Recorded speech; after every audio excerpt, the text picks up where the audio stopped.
podcast for curious mind. Jangan perut kamu kosong pas kamu lagi lapar-laparnya, itu jangan ngemil yang manis.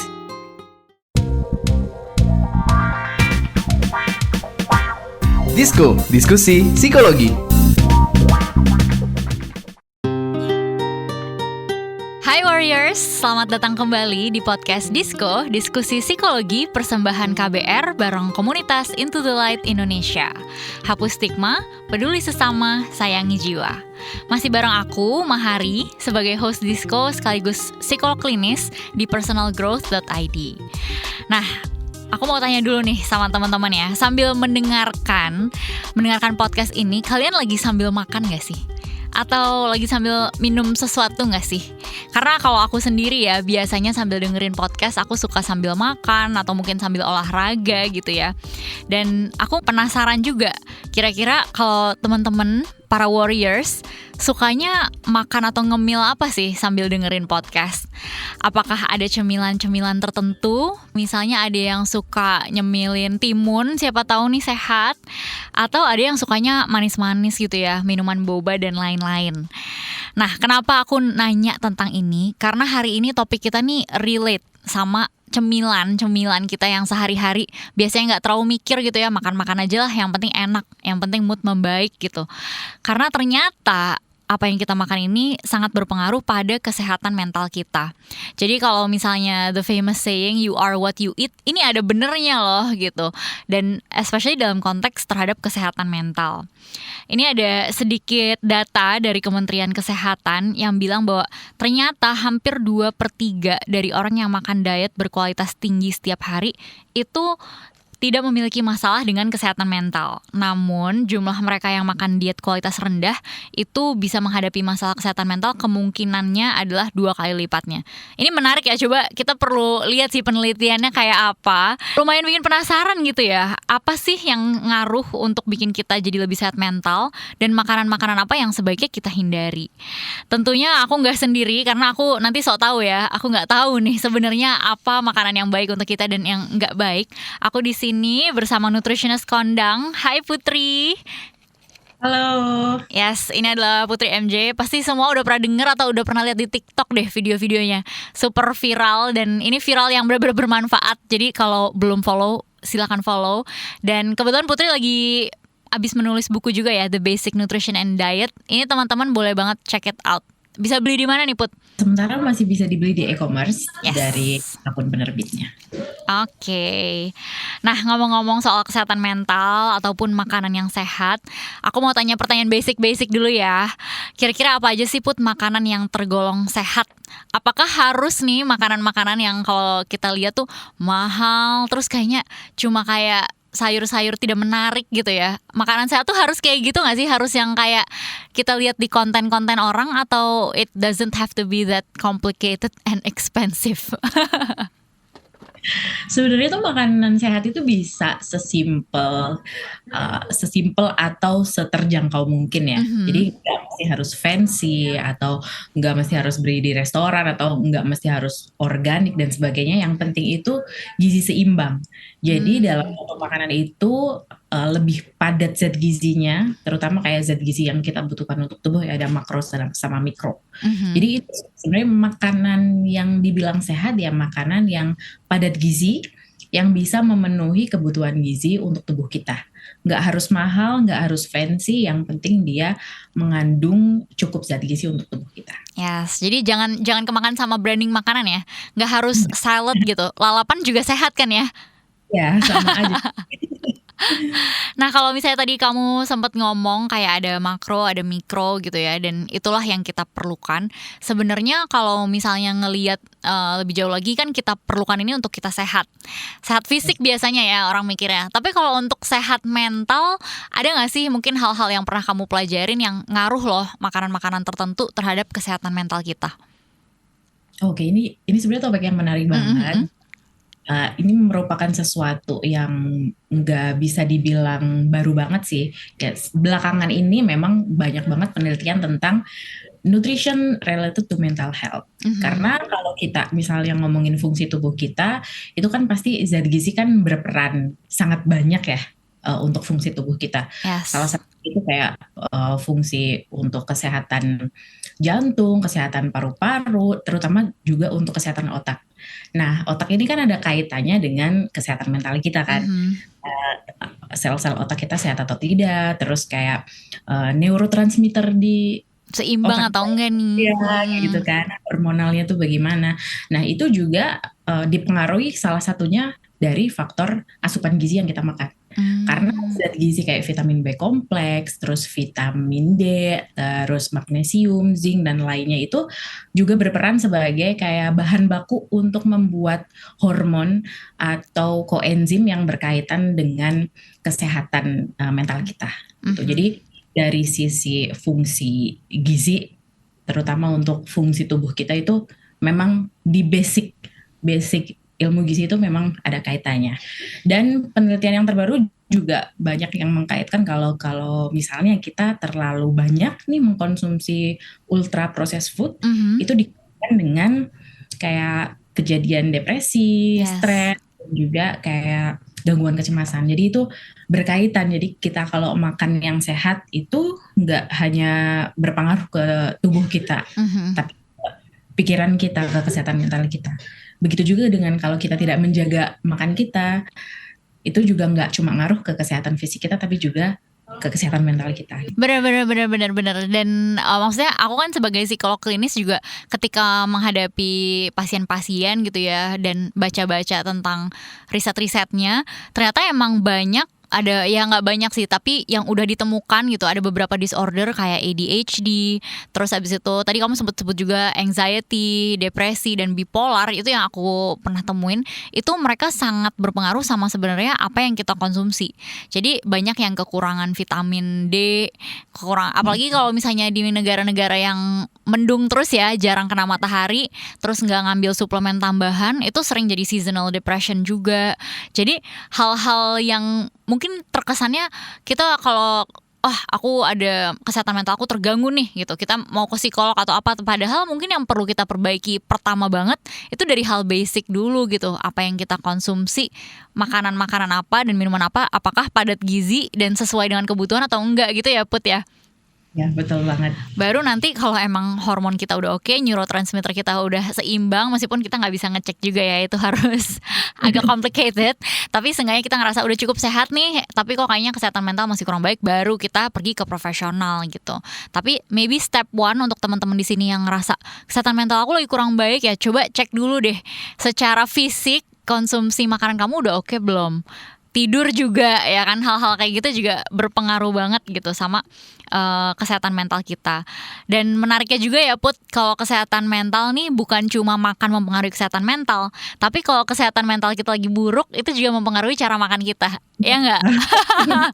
Ya itu mereka kayak berkaitan banget ya. Dan sebenarnya kamu suka ketemu sama kayak orang-orang dan ngasih nasihat juga kan tentang makan dan pola diet segala macam. Ada nggak sih cerita-cerita yang mungkin terkait dengan kesehatan mental dari, aku nggak tahu kamu manggilnya pasien atau klien kamu ini gitu?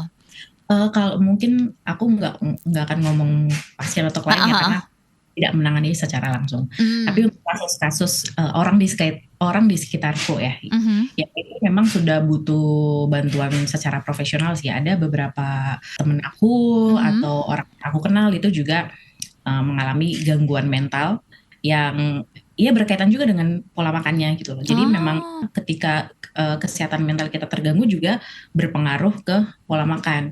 Jadi dia nggak mau makan, terus seolah-olah kayak lupa makan selama sehari. Ada kasus-kasus eating disorder juga.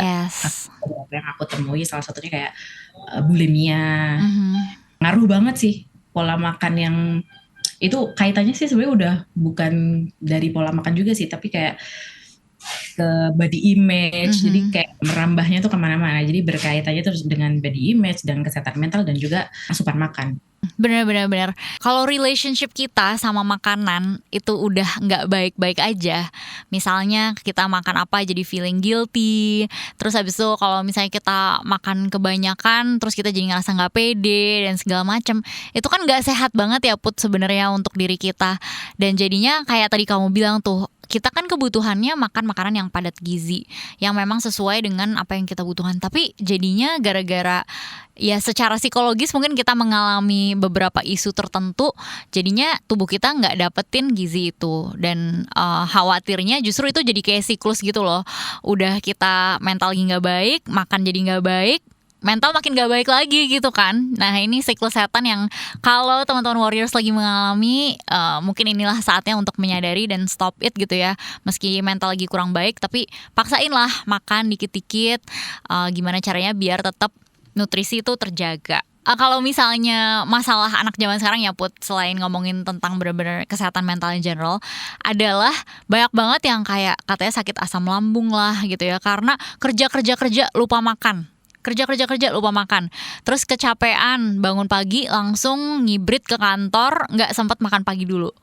Nah di sini kan jadwal makan yang tadinya mungkin zaman dulu gitu ya, aku ngebayangin zaman dulu orang tuh makannya lebih teratur.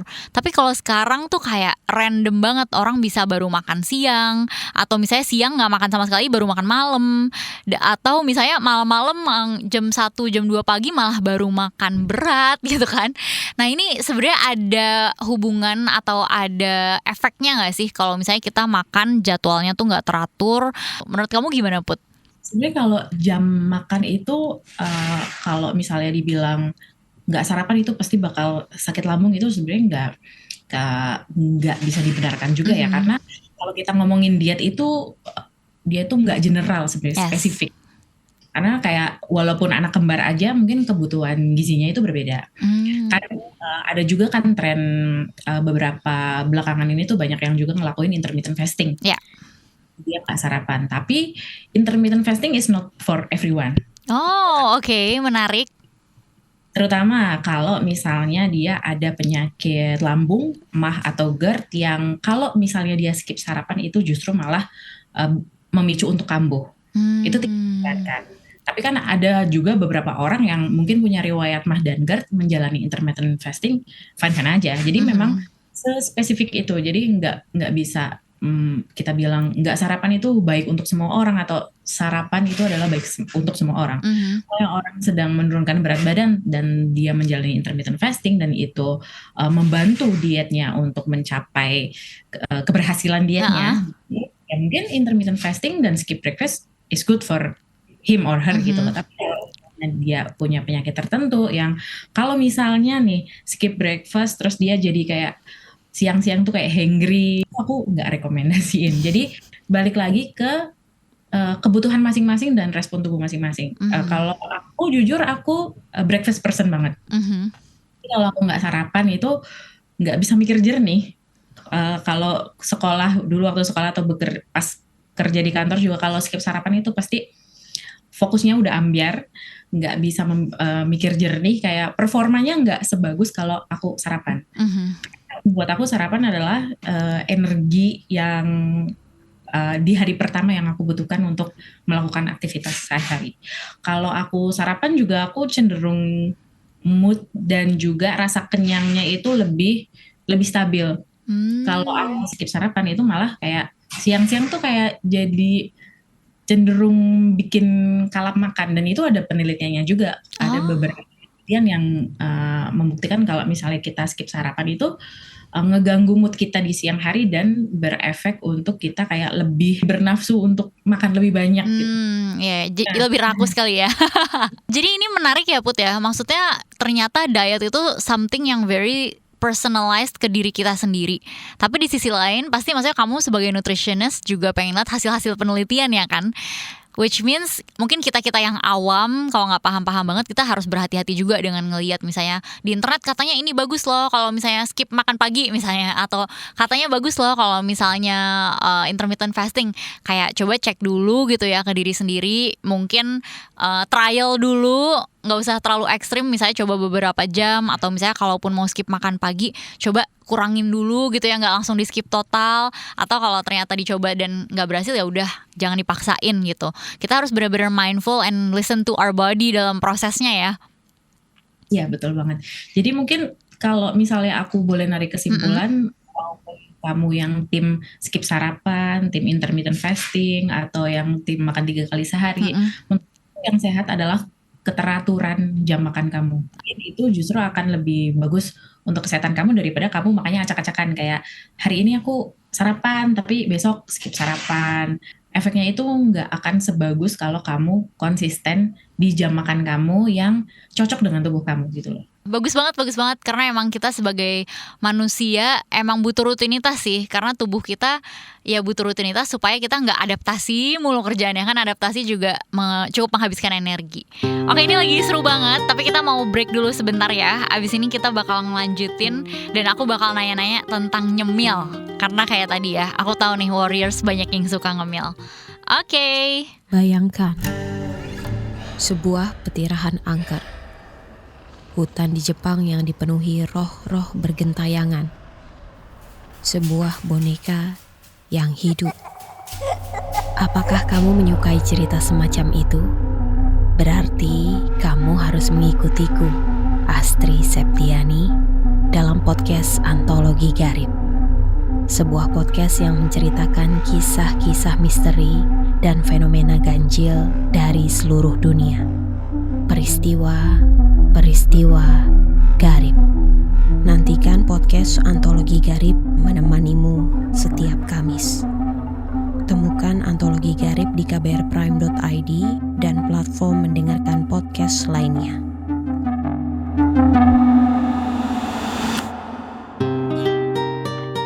Oke, kita mau lanjut lagi nih, karena tadi lagi seru banget tapi harus break sebentar.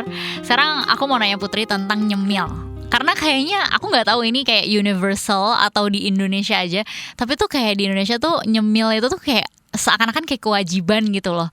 Bahkan kalau di kantor tuh ada jam-jam kritis kayak jam 3, itu biasanya orang-orang pasti harus ngemil. Pasti mulai pesen-pesen sesuatu ya kan lewat ojol atau ngeluarin bekal dari tas gitu. Pokoknya jam-jam abis makan siang gak lama ngantuk, mulai gak produktif, nah pada ngemil. Menurut kamu gimana Put? Nah sebenarnya ngemil itu bisa bermanfaat untuk kita, tapi kalau dilakukan dengan cara yang kurang tepat itu juga malah tidak, aku nggak bilang tidak bermanfaat sih, kayak kurang untuk kesehatan kita. Jadi ngemil yang sehat itu di jam-jam kayak setelah sarapan, jadi antara jam misal nih aku sarapan jam 7, terus jam 9 ngemil buah, terus jam 12 makan siang, atau di antara jam makan siang dan jam makan malam, kayak tadi mungkin habis makan siang di kantor jam 3 udah ngemil. Nah, yang menentukan aktivitas ngemil ini bakal sehat gak sih untuk tubuh kita? Bagaimana kita memilih jenis camilan itu dan juga porsinya. Jadi kalau kita misal ngemilnya itu kayak buah, terus kacang-kacangan, atau yogurt dikasih topping buah atau kacang juga, atau kayak whole grain kayak misalnya popcorn yang dia nggak terlalu banyak gula dan garam, itu akan lebih bagus daripada kita ngemil kayak makanan yang tinggi lemak, tinggi kalori, dan juga gula dan garamnya terlalu tinggi. Kita sebut saja gorengan gitu ya. Tapi gak apa kalau makan gorengan asal porsinya itu tidak berlebihan. Yes. Jadi tiap makanan itu punya porsi dan frekuensinya masing-masing ya. Terutama di cemilan ini. Kalau misal kamu mau ngemil yang manis-manis kayak kue, ya udah porsi yang tepat ya mungkin 1 slice, tidak terlalu besar. Jadi sebenarnya yang menentukan baik atau enggaknya camilan itu ya dari diri kamu sendiri, mau memilih camilan yang seperti apa dan jumlahnya berapa. Karena kalau kita ngomongin manfaat camilan itu juga bisa ngebantu kita kenyang lebih lama, terus ngebantu kita balancing blood sugar, jadi nggak cepet turun. Dan itu ngaruh ke mood juga kan ya? Nah, ngaruh ke mood juga, karena kan kalau kita kayak lapar kan bisa memicu kayak hungry, pernah ngerasain nggak? Bisa marah-marah karena lapar. Itu sih, kalau misalnya kalian mau ngemil untuk mendapatkan manfaat kesehatan, ya pilihlah makanan yang real food, yang padat gizi, dan juga porsinya itu disesuaikan dengan secukupnya. Ya, oke. Noted. Dan kalau ngomongin lagi-lagi tentang makan dan mood gitu, sebenarnya pasti di antara kita ada yang suka ngalamin yang namanya food craving kalau kita lagi bete, ya kan. Ada kejadian apa nih di kantor gitu kan, aduh nggak bisa, gue harus pesan boba, nggak bisa, gue harus pesan, biasanya manis-manis sih ya, minuman-minuman manis gitu. Kamu menurut kamu gimana? Ini kenapa sih kita kayak gitu, dan is it okay or not? Is it okay selama kita mindful makan makanan yang manis? Karena memang kalau kita makan makanan yang manis itu kayak ada, kita ngerasa happy, itu karena ada dopamin rewardnya. Mungkin kamu selaku psikolog lebih paham ya soal dopamin reward yang dihasilkan dari aktivitas yang membuat kita happy, atau yang kayak terutama kayak makan makanan yang membuat kita happy atau merasa nyaman, ini enak di mulut, ini bikin aku lega. Itu nggak apa-apa kalau misalnya kalian mau ngemil yang manis-manis, tapi perhatikan porsi dan juga frekuensinya. Karena kalau dari Kementerian Kesehatan itu kita direkomendasikan untuk konsumsi gula tidak boleh lebih dari 50 gram per hari. Nah, jadi itulah bisa kita pakai lah patokannya. Kalau misalnya minum boba, ya udah gulanya berapa, nanti kita mindful aja dalam satu hari itu kita udah melewati batas atau masih di dalam batas gula. Aku juga sama seperti kalian semua yang lagi itu pengen makan makanan yang manis-manis, itu normal banget. Tapi yang aku lakukan, dan mungkin ini jadi tips juga ya buat teman-teman.